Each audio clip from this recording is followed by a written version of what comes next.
once again, the motion before the House, this House believes the Catholic Church has done more harm to Ireland than the British. Before we begin, I'll introduce you to our speakers and tell you what they've done since leaving college. First, we have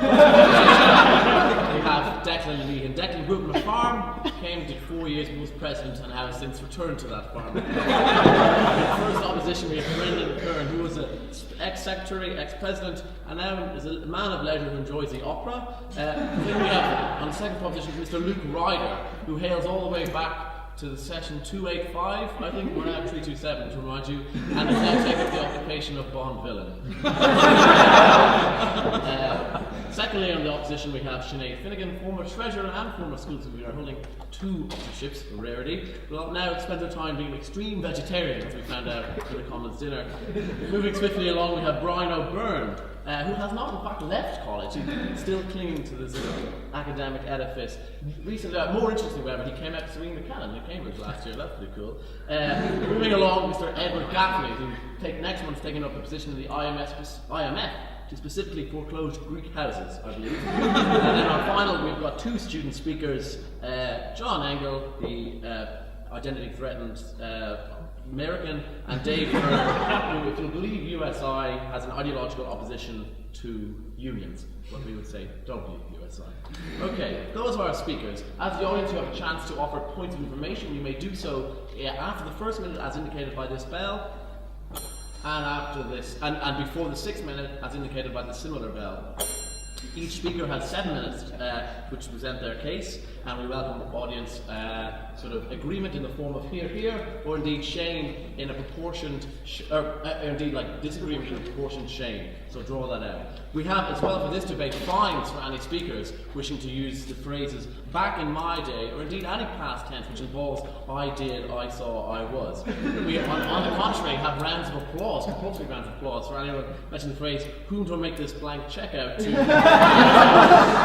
ever need a job. To get the ball rolling, we welcome ex-secretary and ex-president Declan Meehan.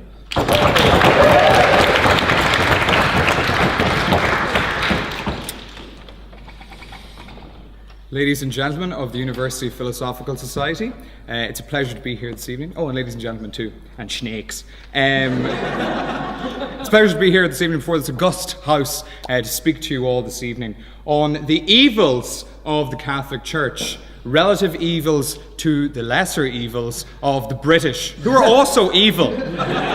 So let me define the motion, because there seems to be a bit of confusion already.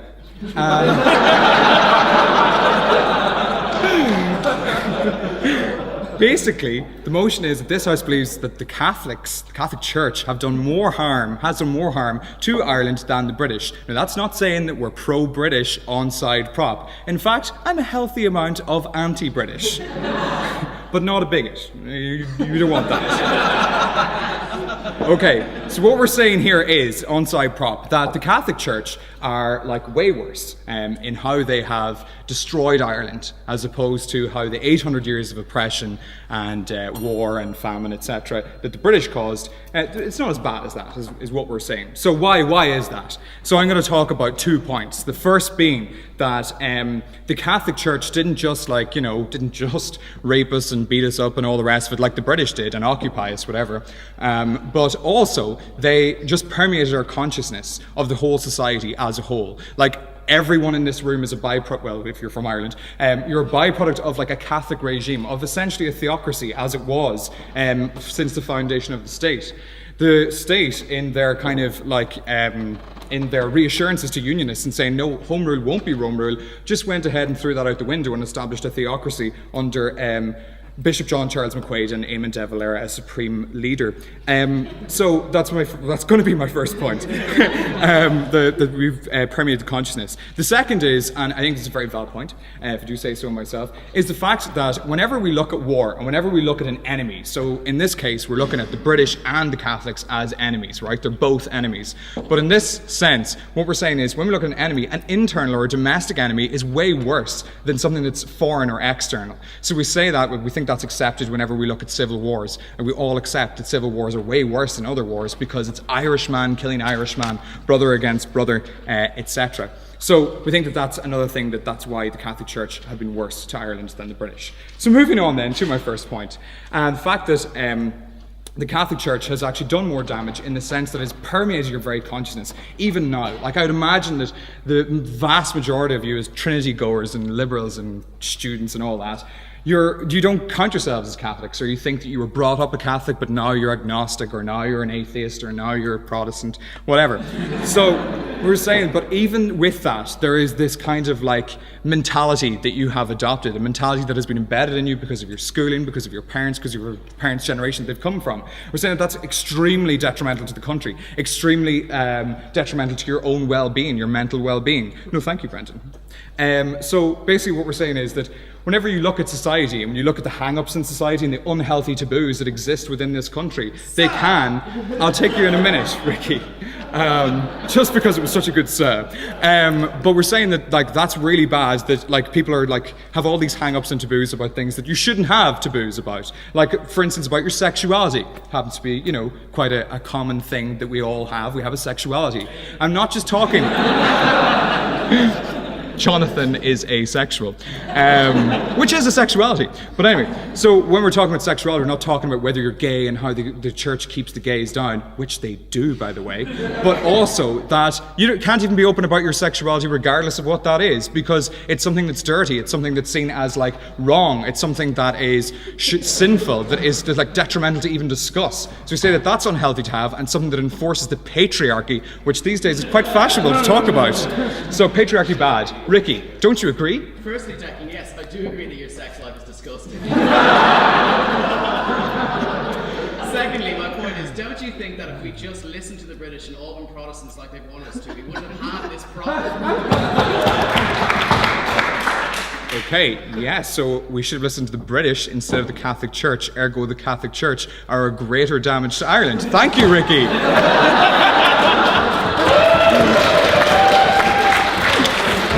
Okay, so moving on. So moving on then to my second point, and you can see this is a really well crafted and constructed speech, but the second point being that it's Irishman who has implemented this evil of the Catholic Church against Irishman, and that an evil that comes from within, that is domestic, is much, much worse than the British. So like the British came over here and yeah, they like conquered Ireland and they had a bit of a laugh and they stole our spuds and all the rest of it. But wouldn't you have, if you had the army? Wouldn't you have done that? Of course you would have. That's what you do when you are another country, go into another country. So Britain can only have ever been expected to conquer Ireland. That's what I'm saying. Now it's bad, we're on the record, it's bad.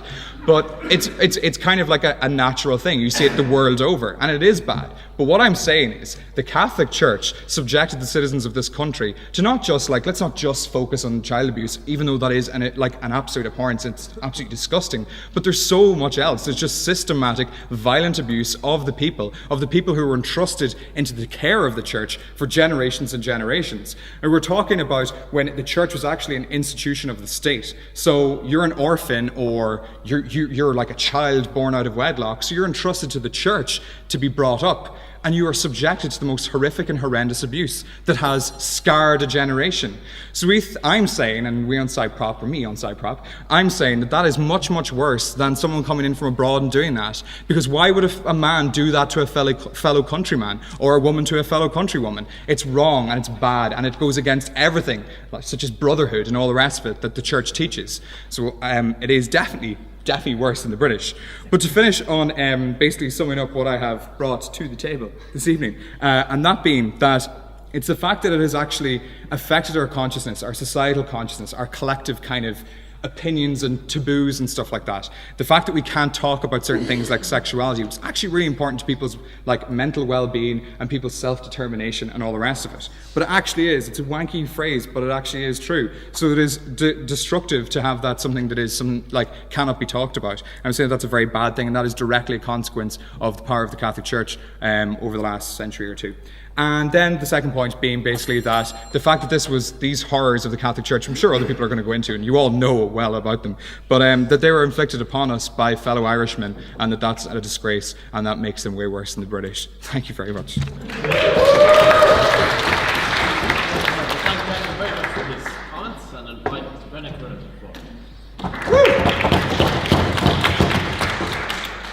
You know, back in my day, when John Voight bought me this tie, actually, presidents knew they couldn't fine non-members. So, yeah. Mr. President, ladies and gentlemen of the University Philosophical Society, ladies and gentlemen, at certain points during this speech, I may exhibit visible or audible signs of extreme pain.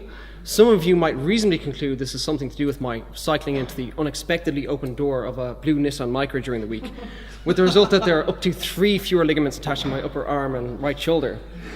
But do not be deceived, because the collective agony of 700 years of brutal British oppression weighs far heavier on these shoulders than a mere grade 3 joint separation. Okay, my main argument is not going to be based on 700 years of oppression, because we know that's just a kind of a nationalistic trope and doesn't really stand up in reality. I mean, the English who came here 700 years ago realized that we had customs that were more fun, a language that was more poetic, and women who were incredibly better looking, and then adopted or married them as appropriate.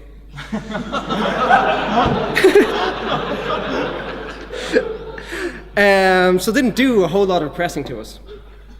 So my main argument is really going to take something more of the form of a logical demonstration or a mathematical equation. You see, it seems to me that the motion before the House is the Catholic Church has done greater damage to Ireland than the British. So if I could just show that the British are responsible for every bit of damage the Catholic Church have done, I just need to bring up one more instance of injustice on the British side and QED. So the mathematicians are in this corner. So to that end, I'd like to point out that during the 150 years or so when all the dark evils that Declan was talking about were perpetrated on this country, the lay and clerical Catholic elite of this country were educated either at St. Patrick's College, Maynooth, or the Catholic University of Ireland, which were institutions established and endowed by the British establishment. Okay, so you guys can go home. I've got more than, no thanks. This is still the fatuous part of the speech, in case you haven't realized. So I don't have, so just to make sure I've established this, I'm going to bring up not one but 3 injustices. First, I have it on good authority that Ricky McCormack's advances were spurned at the Galway Ivy by a Manchester girl of generous girth and plain appearance.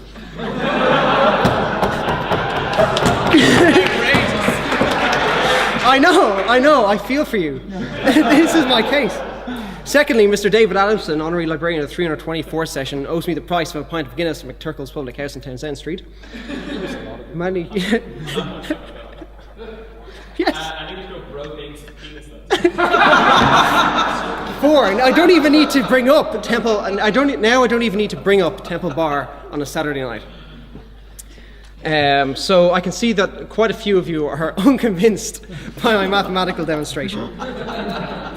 And in fairness, I can't blame you in that I don't want to understate the damage that, the Catholic Church has done to this country in the years in which it has wielded the most influence and most trust.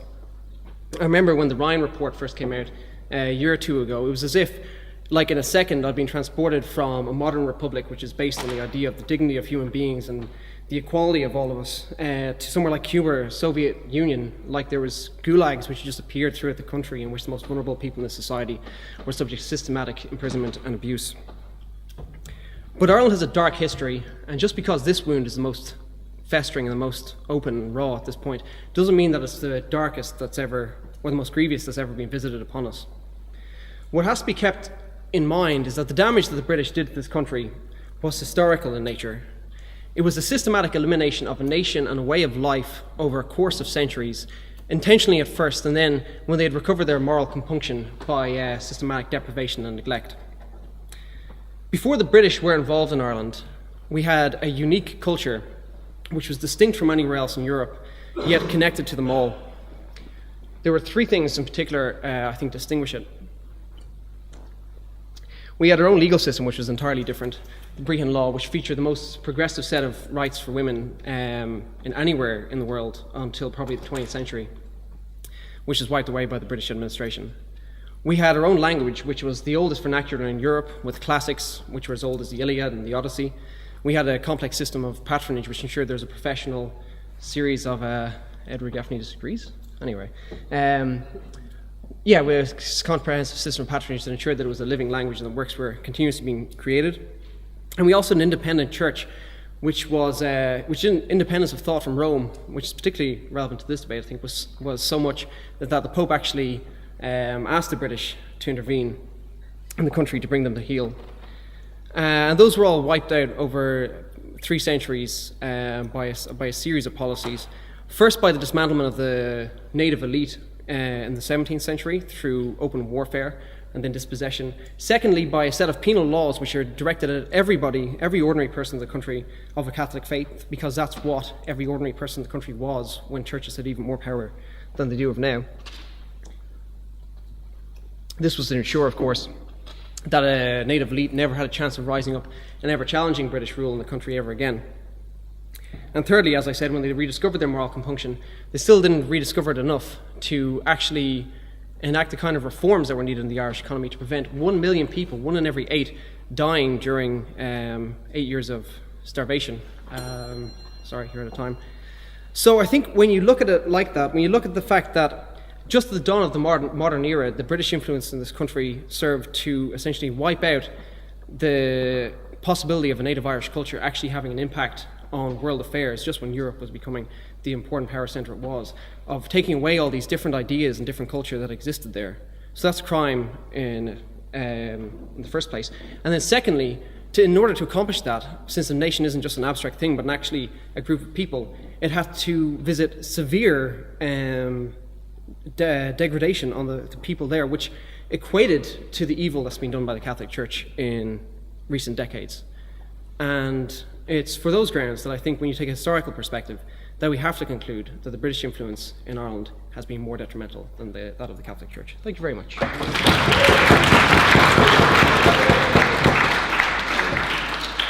now to defend the crown and condemn Rome, we welcome Luke Ryder to the podium.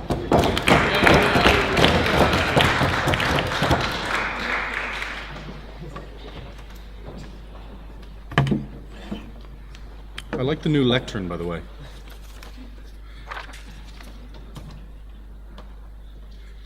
And thus I clothe my naked villainy, with odd ends stolen forth from Holy Writ, and seem a saint when most I play the devil. Now I'm going to admit something. I haven't the faintest stance of the church, but simply repression of sexuality, full stop, and things like that. I mean, I think there's a really strong case to be made for society actually supporting that, and that it's too easy for us to simply point the finger of blame to the church and pretend that we've got nothing to do with that. I think you've offered a point more. Okay, yeah, I can see your point there, but do you not think that it's worse, and do you not think that it's a byproduct of the Catholic domination over education, and like all the schools are run by Catholics? There was obviously some sort of element of brainwashing going on. So do you not think that people's, like society's attitudes and society's allowance of these things to happen were again attributable back to the Catholics and the Catholic Church?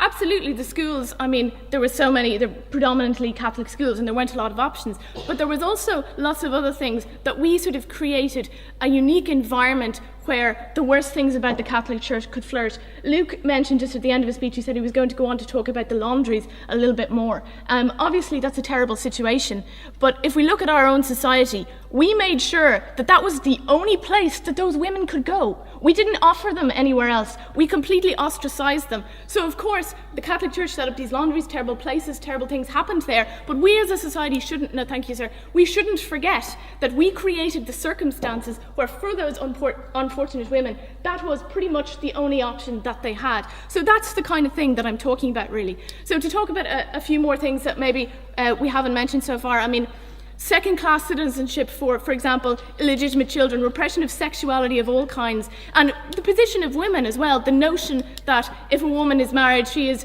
for all intents and purposes, essentially owned by her husband, all this kind of thing, down to corporal punishment in schools. I really don't think if you could somehow magically rewrite the history of Ireland, that if you were to remove the Catholic Church, that those things wouldn't be there. I think they would be. They'd be there in a different guise. Maybe there'd be different reasons for them, but I think we'd be giving ourselves a little bit too much credit without putting enough analysis in if we said they wouldn't be there at all. Sir? I do ask you an analogy. When we got rid of the British, that was like a attack on a wild beast. They ignored us for hundreds of years, and eventually they gone, we can recover. Try to become the Catholic Church, however, it's a parasite. You fight against it, and it fights even harder. It poisons our brains, and make us think illogically. For example, thinking that our imaginary friend is the creator of the universe. Well, I think, Jamie, in relation to that point, the two things are actually very, very closely connected. So it's interesting that these two particular harms are what we're debating here tonight, because I believe personally that the very fact that we were fighting against the British actually bolstered the Catholic Church. I mean, if you think about it, look at all the other British colonies. I mean, in far-flung places where there's very obvious differences like ethnicity between the people being colonised and the colonisers, but we had very few points of difference. But one of the big ones that we did have was our religion. The fact that we were Catholic and they were Protestant, and it made us cling to it all the more. So as a matter of fact, being colonised by the British has made us cling to that even more. But I do think my original point still stands, that if you were to remove the Catholic Church, if we were Protestant or if we were any other faith, a lot of those things would still be there. Now, there's just one point that I'd like to finish on here, and that's that the fact that we can just point to the Catholic Church and it's all just a little bit too easy, it prevents us really analysing what it is that we believe, and you get this kind of half-hearted cynicism about the Catholic Church, where, you know, we're talking to each other at the reception next door maybe, or in a pub, and we're saying, oh, you know, we don't like organised religion and we don't like the Catholic Church. And then, you know, a few years down the line, we're engaged, we're getting married, and it's okay to go back to the church then. I mean, we'll reassure each other that it's not because we've, you know, settled our qualms with organised religion or the Catholic Church. No, it's still terrible. But, you know, we always imagined getting married in the wee little, you know, parish church, you know, and that kind of thing. And then similarly, you know, when we have children, we'll think to ourselves, well, you know, the cosy Irish christening is really what I always imagined having, and this whole naming ceremony thing is a bit American. So the problem is, if you really do object to the Catholic Church, you have to be able to stand up and make that felt and actually act on that. And Luke, the only thing I can suggest to you now, if you're worried about not being able to get out of the Catholic Church, is perhaps the route of excommunication might be the way to go.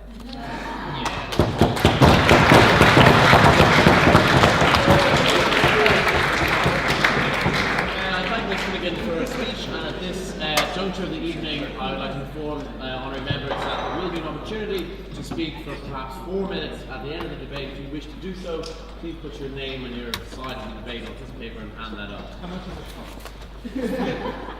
Okay, we now call on Ryder.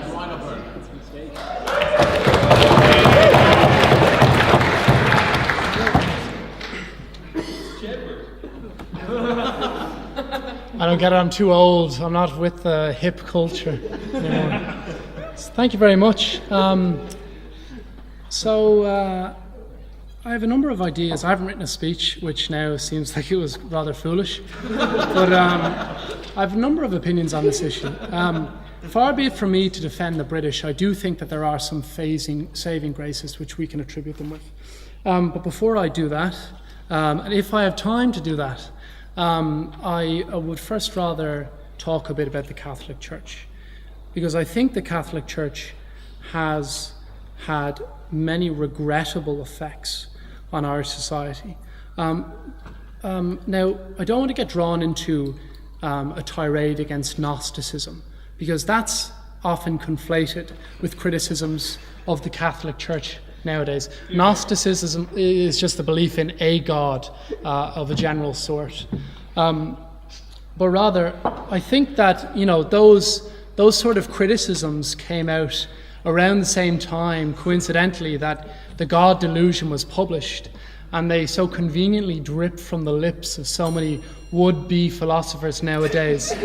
But in fact, I think that they take force from the more deserving criticisms that should be directed at the Catholic Church.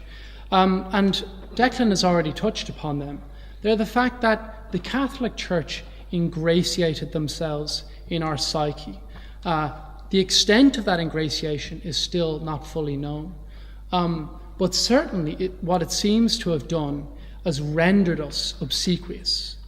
Not obsequious just to theological doctrine or to people in authority, which undoubtedly we are, and not only just to people in authority, but also to philosophies as to, the Celtic Tiger was an exercise in compliance. It wasn't compliance to any other person. It was compliance to a set of ideals which were imported here from abroad. It was compliance to the idea that we can sell our culture and our identity down the river for material wealth. That's what that was. And that is a function of how obsequious we are as a nation. And I think that the Catholic Church... No, thank you, Jonathan. I think that the Catholic Church is in large part responsible for indoctrinating us with that. No, thank you. And just, no thanks, Ricky. I'll share a joke that Ricky shared with me a little earlier on. And be clear that I did not endorse this joke whatsoever. And if you are offended, then you should direct that offence at Ricky. He says to me, "What's worse than paedophilia? Not getting over it." And if it's not funny, that's also his fault. So, yeah, Ricky, Jesus. But my point is this. There is a certain extent to which we've been indoctrinated. But it's not only that. It's also a sense in which we've been divested of our moral calculus. Because what Catholicism has done is changed the way we think about what's truly moral and what is not. And let me just explain this by way of addressing a few doubts that defenders of the Catholic Church will normally levy against people who wish to criticize it. Some people say that the Catholic Church isn't so bad because it has done a lot of good work in terms of charity and in terms of forging a sense of community in Ireland. To them I say this, the charity that was carried out was not done so, generally speaking, because those who carried it out thought that it was the right thing to do. It was carried out because that is what Catholic doctrine says should be done, because that is deemed to be the direction of a higher power. No, thank you. And of course... Former debating partner as our this evening. So I have to accept him. Oh, look at that. Okay, I'm going to be obsequious now and accept him. Number one, you're not judging the moral value of the impact of the Catholic Church and the British. You're just judging the actual impact of it. So motivations don't matter. Of course. Hang on. Second of all, the Catholic Church was an organisation that was made up of Irish people. Yeah. Okay, so as in when you talk about all the bad effects that had, ultimately it was an organisation that was corrupted by Irish people. So there's 2 points there, and that's essentially the point that Sinead made. That presupposes a separation which cannot exist in reality. The idea that Irish people were somehow antecedent to the Catholic Church and therefore willfully complicit with its subsequent indoctrination of Irish people is a nonsense. Declan pointed out already. Declan pointed out already that the idea that we at some point had the choice to not be complicit, that's a nonsense. Catholic Church ruled the roost in Ireland. It determined what our children learnt.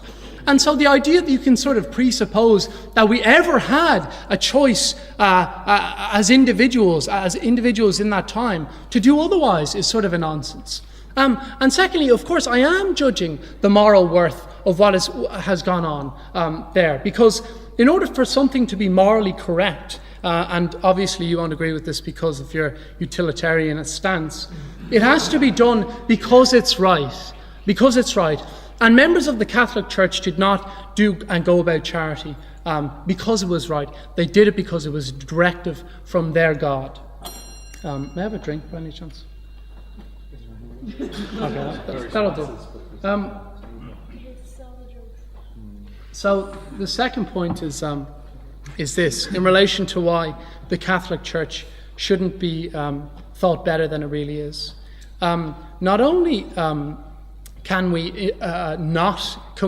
do we have the space to not attribute the charity and good acts that are normally attributed to the Catholic Church to them, but also the bad acts are attributable to them.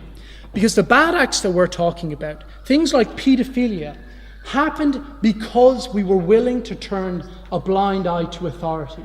That, in essence, is what the Catholic Church was about. Subjugation subjugation of the Irish people.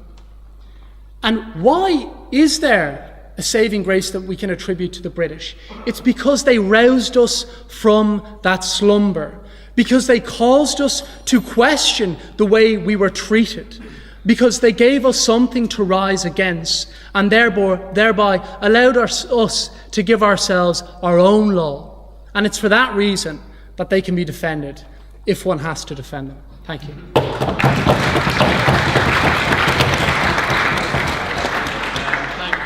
Brian for his words, his many long words. And now we welcome straight talking Edward Gaffney.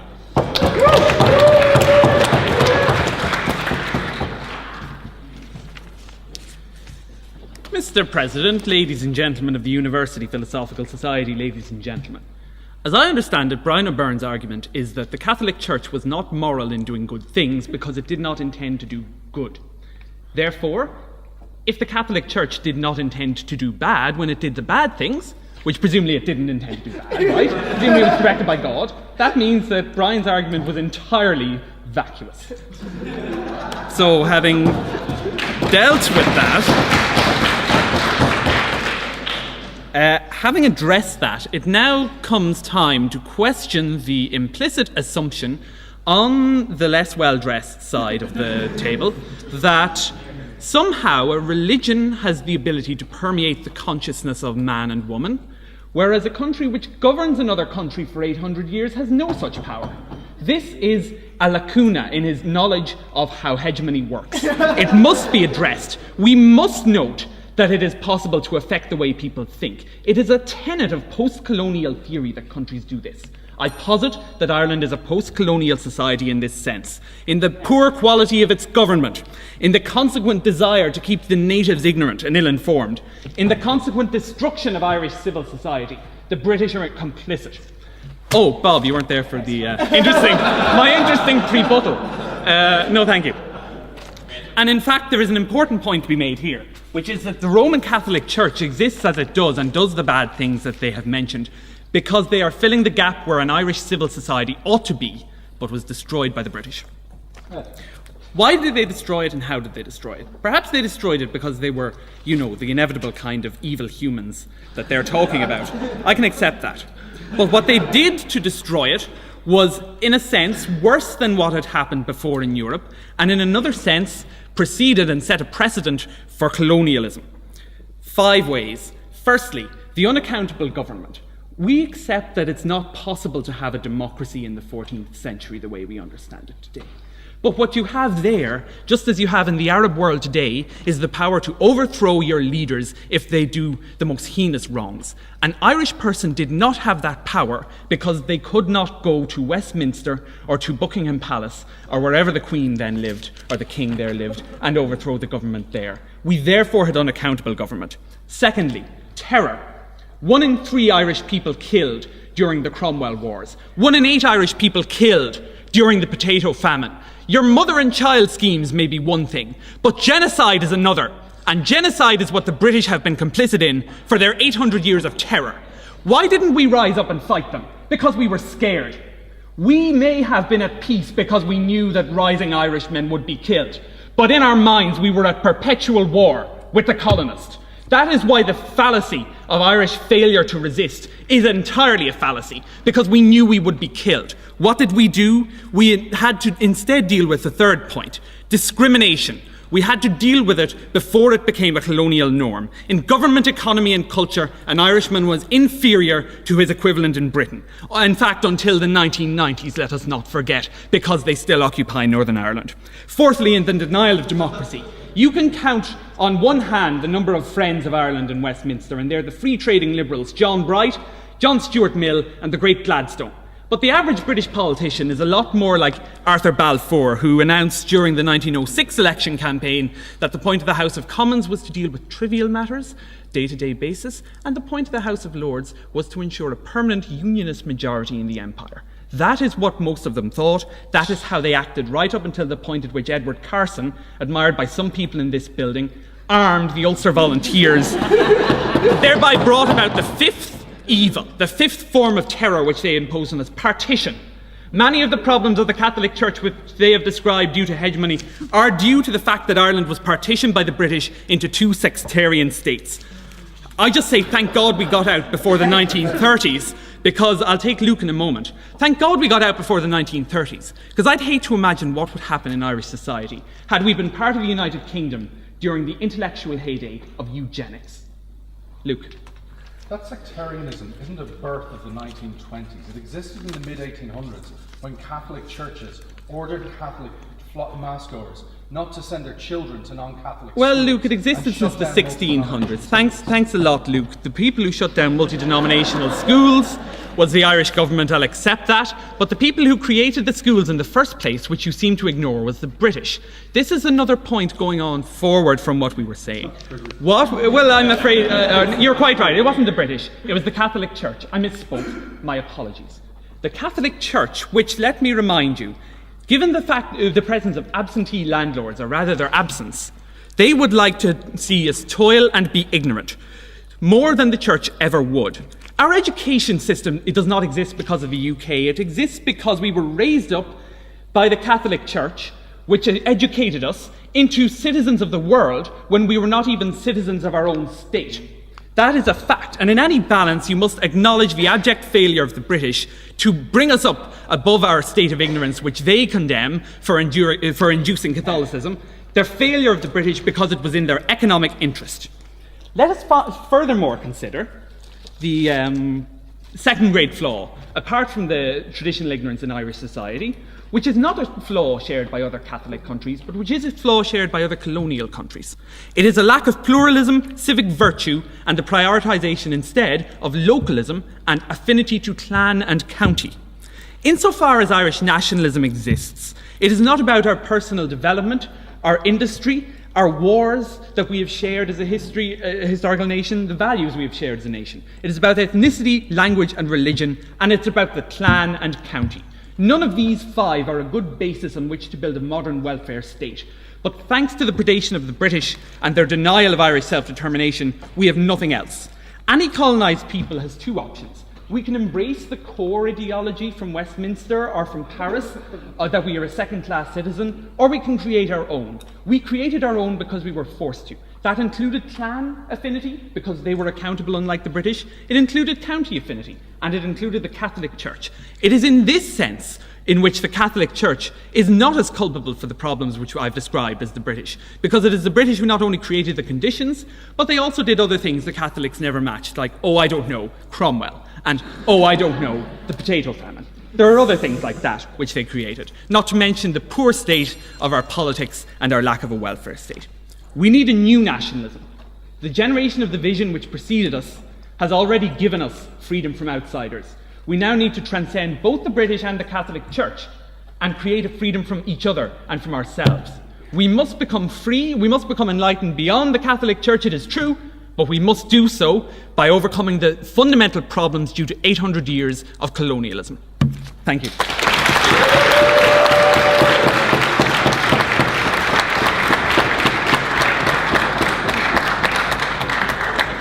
Gaffney very much for his comments, and now to tell us about our nation's heritage, our American friend John.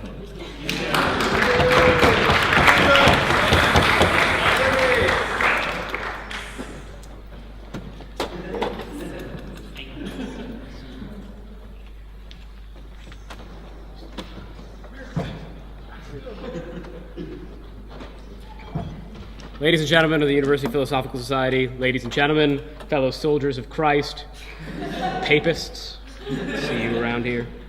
So I'm going to talk about a couple things, hopefully lighten the mood a little bit after it got kind of heavy there with Ed's speech. Like, my only response to him would be like to chill the fuck out. Like, so I'll write a check. Like, so first of all, I'd ask, like, what have the English done for us? And by us, I'm talking about Ireland, because if I was talking about the US of A, it would just be got their asses kicked by us.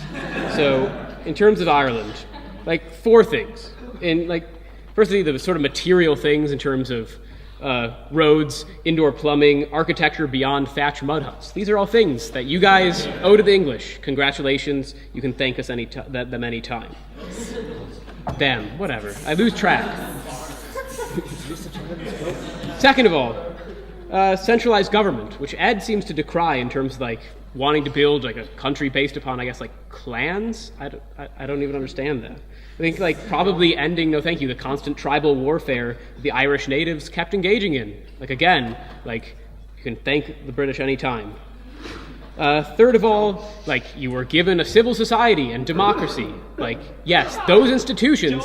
Yeah, like you didn't have a concept of it until they gave it to you. I mean, like they may have kept you oppressed like a little bit, but at the same time. John. Yeah, go ahead. Ireland was a democracy before Britain was because we gave women the vote before Britain did. Is that really how you define a democracy? Like, I don't know whether I define a democracy necessarily along those lines. Fourthly, you've been given a comprehensible language.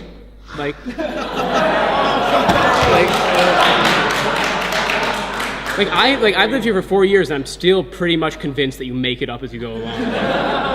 No thanks, guys.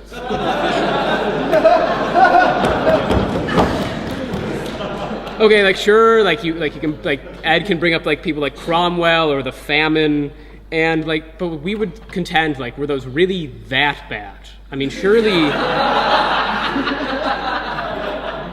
they were at least a bit character building. I'll take Jonathan in a second. Yeah, I'll take Jonathan now. Why not? When the British came, Ireland had the only functioning ever libertarian free legal system. Not true. Not strictly true, because the legal system was divergent across like all the little petty kingdoms, but also Iceland had a much more robust form of libertarian, whatever. So let's talk about the Catholic Church. Because what did the Catholic Church do? It brought foul papism and popery to this country. We think the whore of Babylon still squats upon the throne of Rome, and most Irish people still worship at its bloated feet. We think the Catholic Church, and it's been the Catholic Church, ladies and gentlemen, in this country that have kept the clean, true Protestant faith from the people of Ireland. And look what it's done. It's left you all lazy, slovenly. It makes me sick looking at all of you in this audience today. Like, thank God Britain at least brought you something. No thanks, Owen.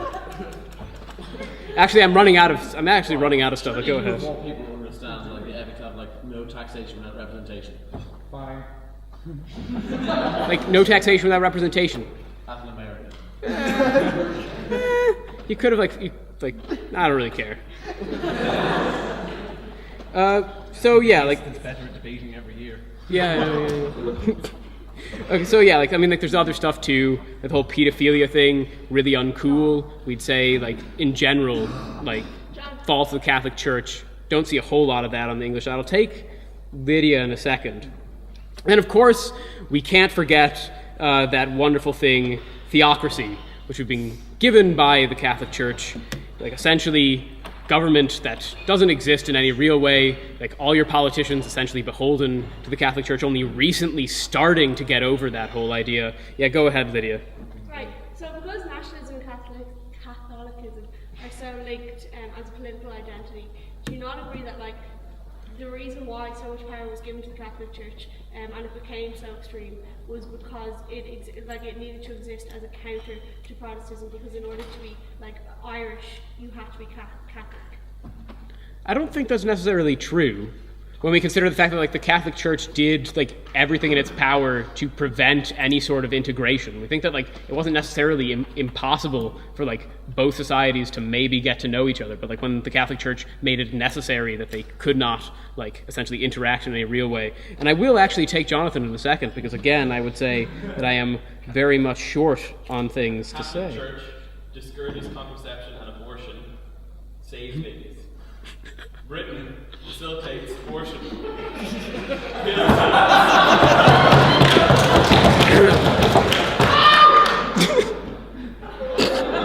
I'm sorry. That's fucking crazy.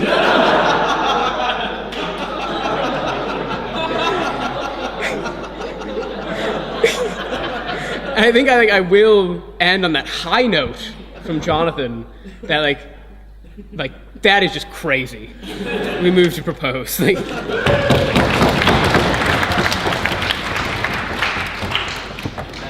John, for his comments. And now, as we have received no slips of paper from our Hon Mems, we proceed to our final speaker, our red-headed native, Declan.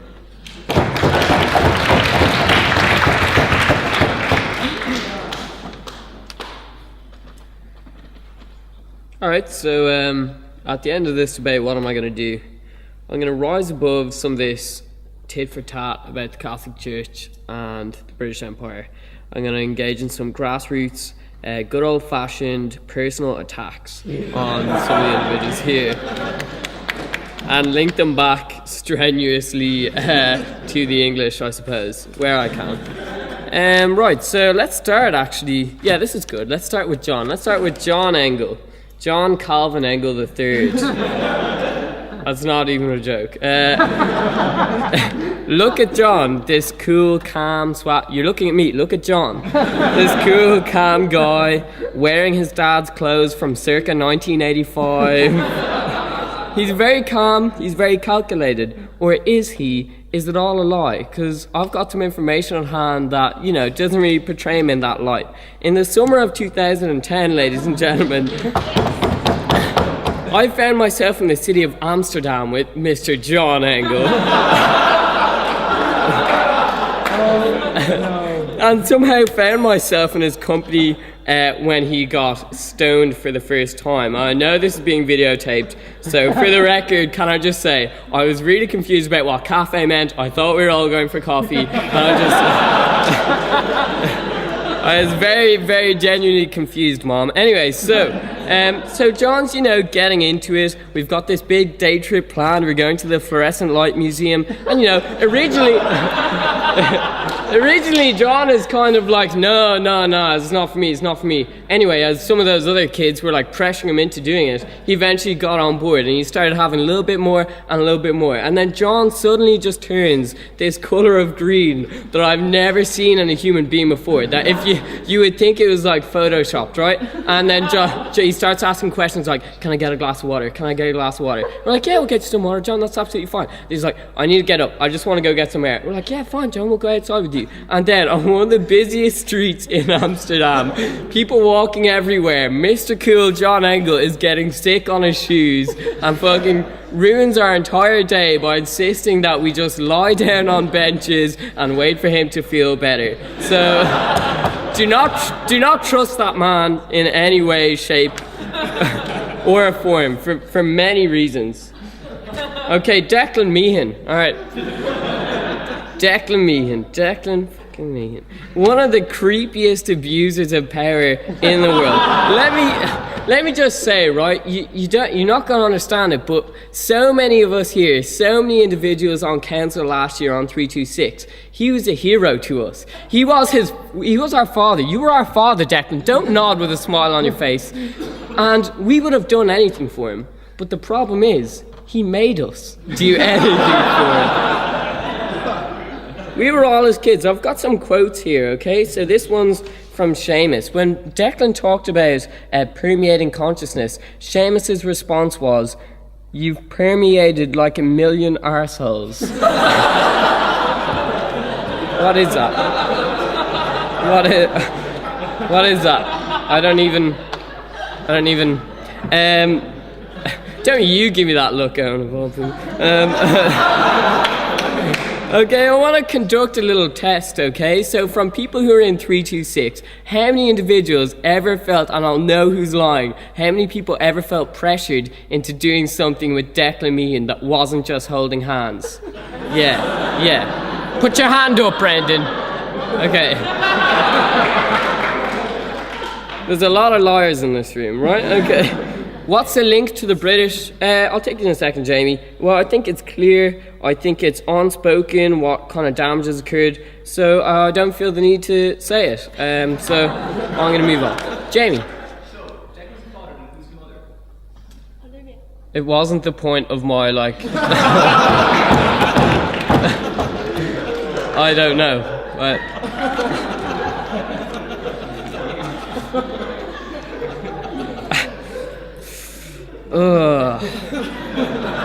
Okay, let's try and move on from that.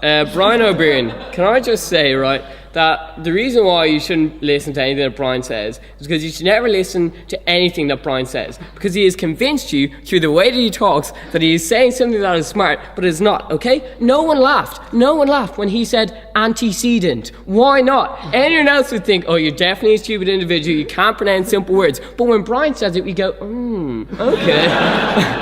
Oh, I see, perhaps I've been pronouncing it wrong all the time. And Brian studied Latin. Well, he didn't study Latin, okay? The fact that none of us know what the word obsequious means does not make him smart, okay? Does not have anything there. He has an amazing talent to convince you that he's talking about stuff when in fact he's not. Such that only a few talented people like Jonathan can stand up and point out, I'll take points of information on this, Brian, if you got anything, and point out when he's got absolutely nothing. He had absolutely nothing in that speech. Don't just listen to that silken voice of wisdom, because it's all a lie, okay? It's true. It is true. Whatever that means. Finally, Luke Ryder. Well, Luke took this debate very seriously, which leaves me in an awkward position. Except when we think about who Luke is, and this is the personal attack part. He's clearly unemployed. Luke's not a particularly nice name. My middle name is Sebastian. No. And he's got a shaved head and a goatee, so he is possibly a terrorist from the 1990s.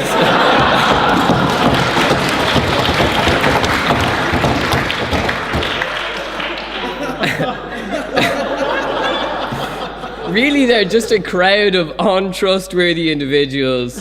And, the Catholic Church are those guys who forgot Valentine's Day and, we have a right to be angry at them, but they didn't commit I'm trying to tie it back to the motion for Ricky's sake. But the British are monsters, and that's how I think you should all feel at the end of this debate. Thank you.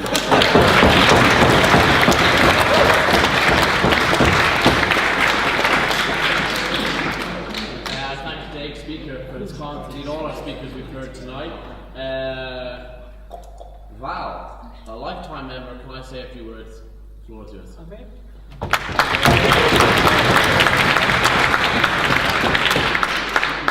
Mr. President, ladies and gentlemen of the Historical Society, ladies and gentlemen, I would ask you to bear with me because I do not possess the same oratorial skills as my former speakers have done.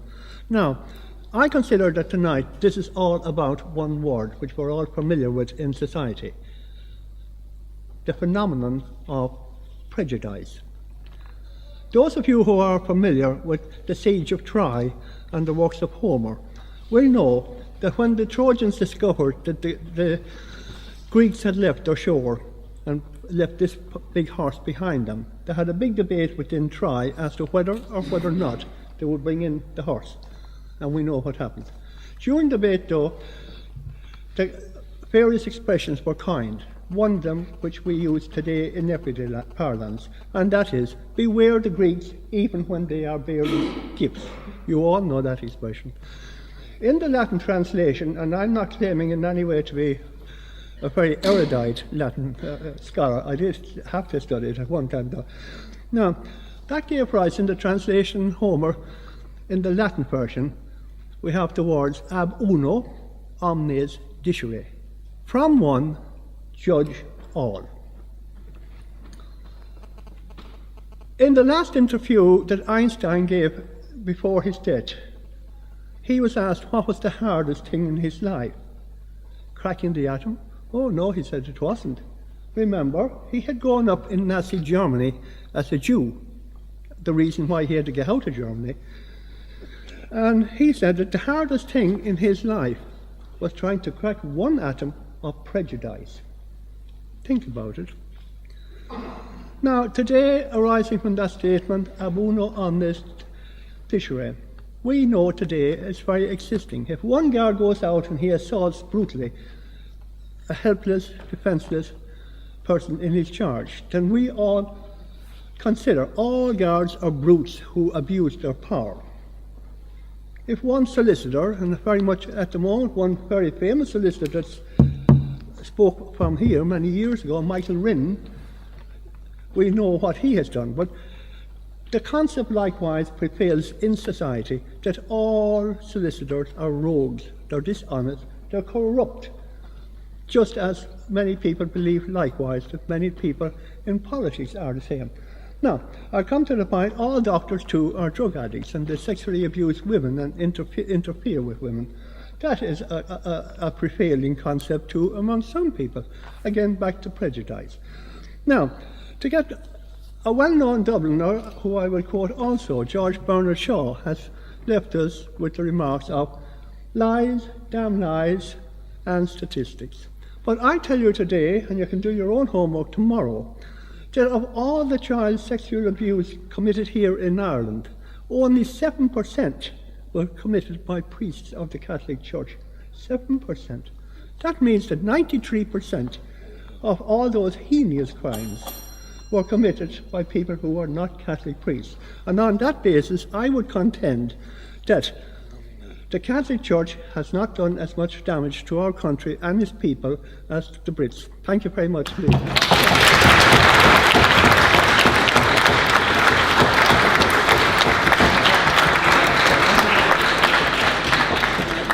Speech and effort to sway people to vote prop, and now we do indeed come to the vote. So, to remind you again, all those in favour that the Catholic Church has done more harm, please say aye. Aye! Those who believe that Britain has done more harm, please say nay. Nay! It's hard to call. I wouldn't remember a hand, I think.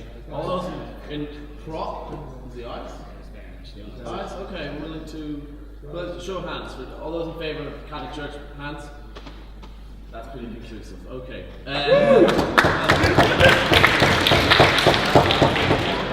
All that remains is to thank each of our speakers who came here tonight for giving us great speeches, and also for other former members who were at the audience for reading their glory days. And before we retire, indeed, to our reception, just a few announcements. Tomorrow, the Keating twins are representing the film The Irish Times Final. That's on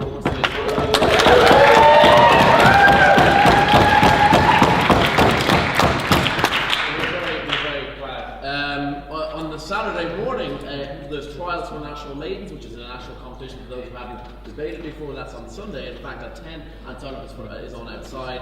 Next, on the 23rd, which I think is a Monday, we have Roddy Doyle here speaking about his life and work and take questions. That's in the conversation room in the afternoon. On the Thursday, we have an afternoon debate, Can We Be Good Without God, with international speaker Hamza Andrea Sortzes and Chair of Bates Ireland Michael Nugent. Again, that's on afternoon. And then later that very evening, we have our exec debate on the motion, This House Regrets the Rise of the Nightclub. That's been organised by our Phil Freshers.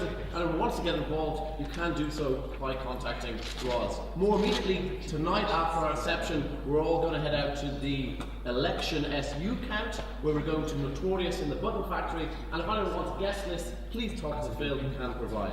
And that's for the debate. Thanks for coming, and there's the reception.